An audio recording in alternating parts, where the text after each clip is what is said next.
Well, yeah, women tend, strangely enough, you mean to say when you really are a man, and you really show that bright side of you that you can't be dominated or ruled, you find that that threatens a woman too, right? I believe so. Yes, so you're correct. You're correct. You've had some experience. You can't make them happy either way. But you could make yourself happy. See, that's number one.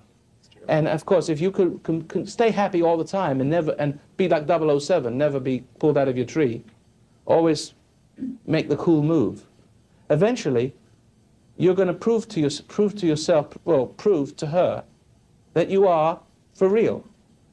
And you see, if you ever let a woman down one time, Adam fell for Eve one time, and the whole human race has been bred in suffering ever since, right? Women are very unforgiving creatures. See, very, very unforgiving. If you fail them one time, they'll hate you for the rest of your life. You'll have to be working your tuchus off, if you pardon the expression. But don't try to get their approval. That's the worst thing you can do.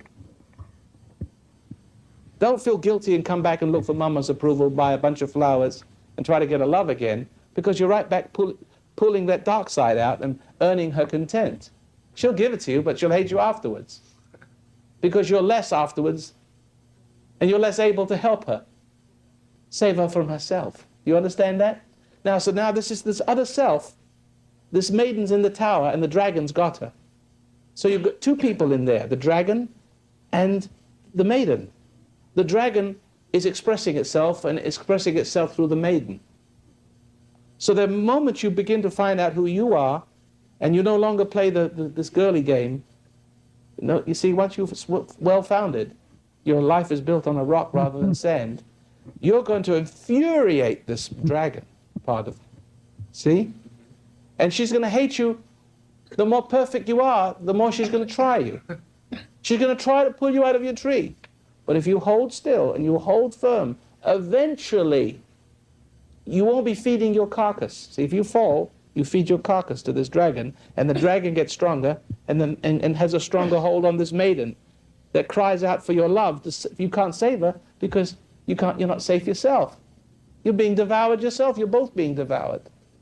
But if you can hold firm, every time it expends its energy and comes against you, and you don't fall, it starves. You're not giving your blood. You're not giving your life stream. You're not bearing your neck.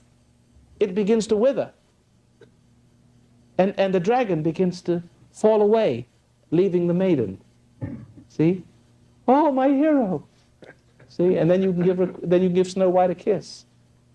Or the Sleeping Beauty. I got my stories mixed up. And you can waken her from her dream. Make sense to you? Took me 34 years to work on my maiden. I was working with a dragon for 34 years.